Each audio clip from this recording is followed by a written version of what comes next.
Omotosho may have thought that he has sentenced Mazi Nnamdi Kanu, but this is just the beginning of the case itself. Now, just now, where case starts. Throughout yesterday, the 20th of November, in the court, Omotosho, in his quest to find Mazi Nnamdi Kanu guilty by all means, said lots of lies in the court, coined lots of wrong statements, and of course, blew lots of things out of proportion just to create a semblance of a man who committed crimes that he did not commit. For this video, I'll be revealing and unraveling and also debunking 8 lies that Justice Omotosho framed on Nnamdi Kanu, all in a quest to get him sentenced, all in a quest to justify the sentence he was about to give him. These are 8 lies that were framed on Nnamdi Kanu's head. And for the records, these are 100% lies. And there were many of them, but I just cut them into 8 for the purpose of this video. So whatever you're doing, please focus on this video and leave it, or go and finish it and come back and watch this video, because you do not want to miss a bit. Number 1 lie. Omotosho said in court, on record, that Nnamdi Kanu was brought back from Kenya. He did not use the word kidnapped, neither did he use the word renditioned or illegally brought back. Omotosho said that Nnamdi Kanu was brought back. That was his words. In his exact words, that there is no evidence of a rendition. Omotosho said that. But that is a lie, because there is a Kenyan court that has already given judgment in Kenya saying that Nnamdi Kanu came into the country legally, that is Kenya, legally, and he should have been given respect as a visitor to the country, and that the country failed him by kidnapping him and cooperating with Nigeria to have him, go back there, by kidnapping him and sending him back to Nigeria against the laws of Kenya. When something goes against the laws of a land, that thing is illegal and deemed, a kidnap. So Omotosho lied. He lied on court. He lied on oath when he said that Nnamdi Kanu was not rendition, and in fact that there is no evidence to prove Nnamdi Kanu's rendition, because the whole world knows what happened to Nnamdi Kanu. And the appeal court and the high courts have already given judgment to that effect, saying that Nnamdi Kanu was rendition back from Kenya. And also the UN has already said that already. So Omotosho knew that he was lying, but lied anyway. Number 2 lie that Omotosho told in court just to get Nnamdi Kanu sentenced and justify, his conviction. Omotosho kept saying and affirming that Nnamdi Kanu jumped bail in 2017 at his house. Omotosho lied, because everybody is aware that Operation Python Dance was carried out on Nnamdi Kanu's house, and Nnamdi Kanu had to escape to save his life. And it's on record that Nnamdi Kanu's parents actually died as a result of that attack on his house that took the lives of 28 people. It's happening now in the home of the leader of the Justice Professor. The Nigerian army is here. They are here now.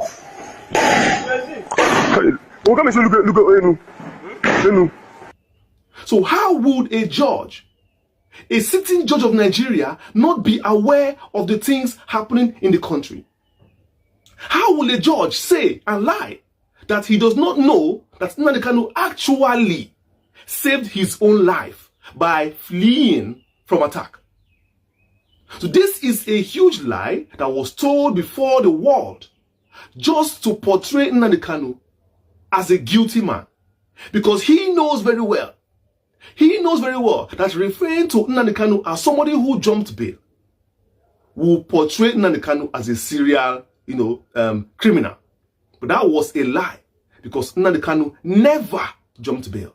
This was a man that was carrying out rally around the country, rally around the southeast, peacefully going on convoy. Look at an example of a convoy he was going. Look at this video. That is Nnamdi Kanu in that convoy. So how did Nnamdi Kanu suddenly jump bail? A man that came back to the country willingly. That was a big lie told by the judge just to get his way in court. So this is not true.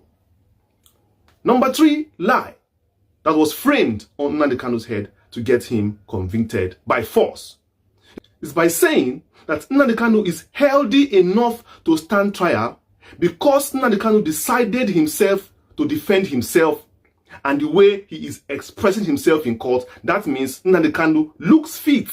And everybody can see, according to his word, he said, all of you in the court can see that Nnamdi Kanu is fit enough to stand trial. That is a big lie. And that word and statement by him is as daft as a judge can be. How can you say that somebody, because he makes an appearance, means that you can justify the inside of a body because somebody made an appearance? Even you as a judge sitting down on that chair, you may be having one or two ailments you are passing through. It is in this same country we hear that people that slept well today don't wake up tomorrow. People walk on the road and slump. People are walking sickness. People are walking corpse in this country. It is possible that somebody may be able to attend classes, attend lectures, attend church, and that person may still be having cancer, HIV, hepatitis, liver failure, heart failure, and they will still be carrying out their duty. It's only when you engage that person in a very strenuous activity, you might begin to see the effect of the sickness in him. Some sicknesses do not show because the person is standing strong. It's not because he is talking tough. Some people use their last strength. They say the last kick of a dying horse. That means even a dying horse has a last kick. A dying horse can still fight for his life. So don't say, because he is appearing in court by himself, then you now say, can't you people see his feet? So that is how you are setting a fit man. That is biased. Being biased. You should have allowed the NMA to conduct that examination properly. Take his blood test and check to see. Because somebody can be dying and still be talking. That is a huge lie to frame Nnamdi Kanu. That Nnamdi Kanu is healthy. A huge lie to frame him. Number 4 lie that was framed on Nnamdi Kanu's head. He said that Nnamdi Kanu decided not to use his high-profile witnesses when he decided to request in the motion to strike out his case. By doing so, he forfeited calling those witnesses that he requested for. Omotosho, that is a huge lie. Never is it on record that Nnamdi Kanu requested to waive away his right to call in those compulsory witnesses. It's on record, yes, that Nnamdi Kanu asked for the motion to strike out his case, but you refused. And in refusing, it means that he should proceed with his defense. That's what you have been saying, that he should proceed with his defense. You never accepted to stop the case. You never accepted to strike out the case according to his request. You always told him that this case must continue. This case must continue. If this case must continue, then you bring in the witnesses. Let them come first of all. Before you can now say, or he can now say, I don't want again. You refuse to bring in the witnesses. You are now blaming it on Nnamdi Kanu because he filed for his case to be struck off after he had applied for the compulsory witnesses. I disagree strongly because that is a frame-up and a lie told before the court and before oath. And that is a lie told before the world. I disagree 100% with you. Nnamdi Kanu never told you not to call those witnesses. Number 5 lie told by the judge is that Nnamdi Kanu has already surrendered his rights to his final written address by filing a motion on notice. I want to know the relationship between motion on notice and final written address, because according to the law, these two are different things before the court. So you called Nnamdi Kanu to read his motion on notice to trick him into forfeiting his final written address. But it's not possible because final written address is exclusive. It is not substitutional. You cannot substitute it. It's not in the constitution that you can say that you should substitute this for that. It is a standing right. You can't substitute in the court. If you are doing A, you do A. If you are doing B, you do B. B and C are not mutually exclusive. Do you understand? So saying that because he read his motion on notice in the court, of which he never asked you to, he never asked you for that. You are the one who told him to read it, to come out and say it before the court. This is something that he has already submitted to the court that you are supposed to read by yourself. This is something that wasn't even supposed to be taken today. Because as far as I'm concerned, when that motion was filed, it took up to 2 or 3 court sessions. We didn't hear about the motion. I personally thought that motion was already dead because Judgment Day is Judgment Day. It's not a day to read motions. It's a day for final address and for judgment. So how did you, Omotosho, now bring in that motion on notice for him to read it on the judgment day. If not that you were being smart enough for it to be as if he has forfeited his final written address. Because you know very well what that final written address is going to reveal. You know. So that is a false, fake, and a fabricated lie against Nnamdi Kanu that will not stand. If you want to give judgment on illegality, give it. Don't try to rope in lies to portray that judgment as right. Number 6. Omotosho, before sentencing Kanu, called him a terrorist. In his exact words, he said, he is a terrorist. That is a big lie, sir. I stand to say that is a fallacy of hasty conclusion. It is tantamount to the fallacy of hasty conclusion. Till today, have you ever seen a gun, a bomb, a bullet, a dead body, a massacre that they say that it's Nnamdi Kanu that did or found in his possession? The only thing that was said, because till now there's no proof, there's no direct proof. No proof. They said that it was transmitter, and used clothes, and a container. He refused to clear a container. So why would you use your mouth to declare Nnamdi Kanu a terrorist? On what basis? Do you know that it's an offense to label a man as a terrorist? Do you know it's an offense against his human rights to label him as a terrorist? That is a lie, a fallacy that will never stand. And I'm calling the entire world to take note of that. Nnamdi Kanu is not, can never be a terrorist. Never. Number 7. Omotosho depended on radio broadcasts to declare Nnamdi Kanu life imprisonment throughout the court case. Every word Omotosho spoke was based on broadcast. He broadcasted. He said on radio. How many people say if I ever listen to the radio? Have you asked yourself how many people listen to this radio? Because you have to know, there are some stations that don't even have a viewer, 2 viewers, 3 viewers. So Nigerians now on Igbo will leave their job, and all they do from morning to night is to be listening and implementing the words of a radio. I made a video a few days ago before this judgment, and those that watch that video will testify. Well, like a prophetic video. Because I said in that video that a radio is free to come advertise its goods, services. It is not left for people who are listening to buy or not to buy. There are a lot of goods and services that are being advertised on the radio. How many of them have I bought? Have you bought? How many places have you gone? How many hotels that were advertised on the radio have you gone to visit? Sometimes, how many people are able to listen to the radio? So to say that Nnamdi Kanu broadcasted then, it means that it was implemented. It's lie. It's a false. You cannot equate broadcasting and implementing and even listening at the same time. It's wrong. Except you are in a hurry to paint a man black. Except you're in a hurry to paint a man black. Because depending on the radio broadcast throughout, to find a man guilty of terrorism is so shameful. It's so shameful. It's a disgrace to democracy. A disgrace to your learned profession. You should be looking for more stronger reasons to nail a man. Stronger reason, but because you don't see the reason, there is no reason. So you have to do your job by picking nonsense. Look at how you have disgraced everything in court. Because till today, if they ask you, he said, he ordered, he said, he told, he said, the real terrorists are in government. They are holding, meetings with government in the bush. The real terrorists are looking for. They are not looking. You are not looking for them well. They are in the bush. They are even in the township, in KB, Sokoto, Jigawa. They are there having meetings with the AK-47 and GPMG and rocket-propelled grenade and bombs. They are there. See them every day. But when they are arrested, they are released. They don't hide. They don't go to radio station. They come out and tell you, I am the one doing this. They kidnap people for ransom.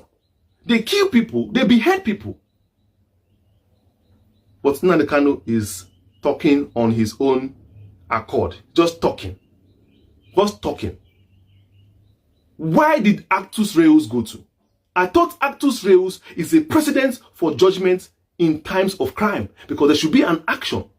There should be an action. There should be an action or an intent that runs deep, proven that this person actually incited people to actually do it. That they're able to prove it all. Prove it all by bringing somebody who was able to say, like you said in the court, that Onyami could not be brought to the court.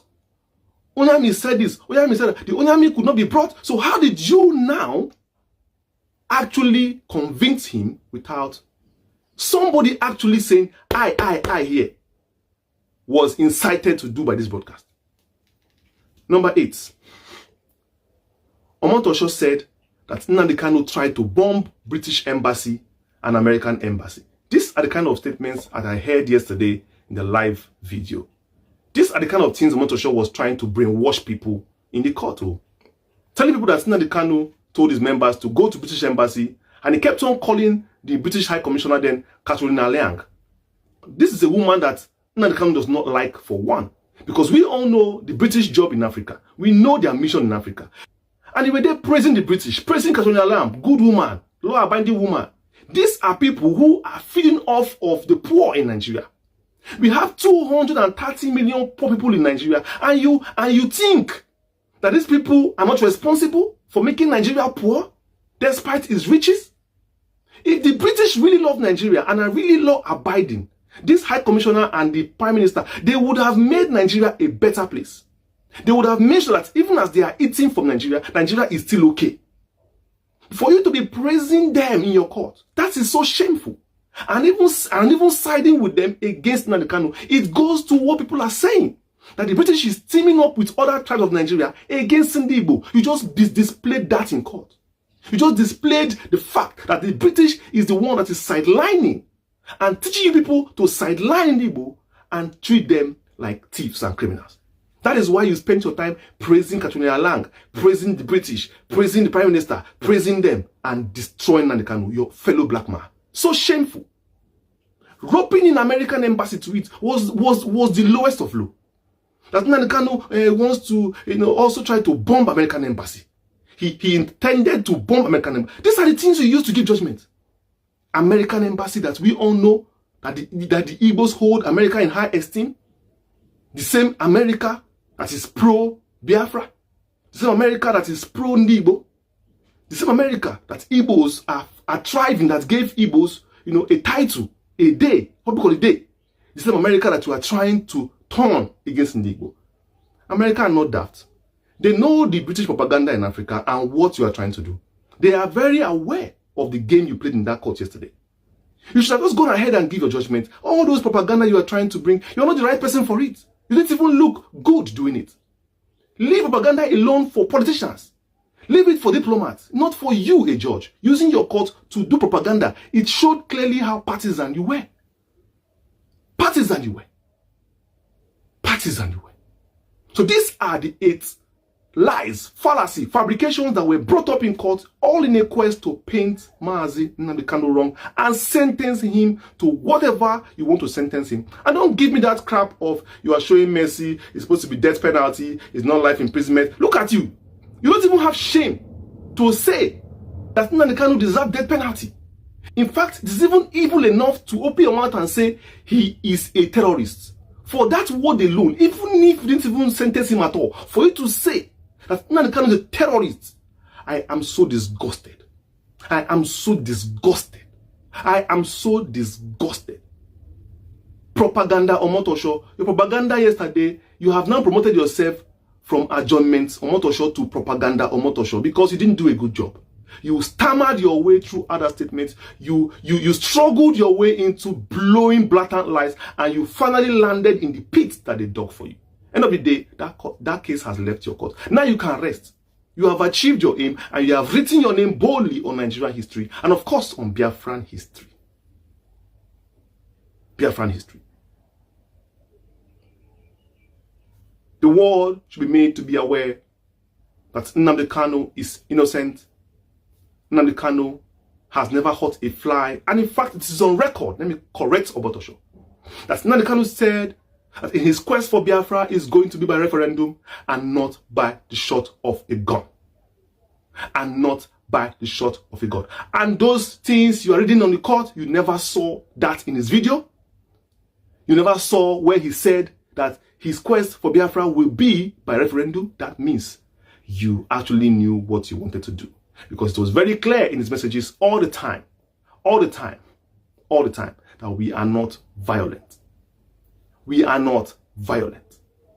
We are not violent. And I stand by that word of Nnamdi Kanu, saying that the quest for Biafra is going to be peaceful and not by the shot of a gun. Potters Family International, God bless you. Wherever you're watching me from, America, Europe, Asia, Antarctica, Israel, Middle East, Africa, around the world, 7 seas, even in space. God bless you. Please remember that Igbo man around you is your brother. Take good care, show him love, and integrate him to the community he just found himself. Like, share, subscribe to my channel, turn on notification, click on the bell, select the one that says all to get notified whenever we release a video. I have been your host, Chi Ne Do. Thank you for watching my video. So I'll see you next one. Peace.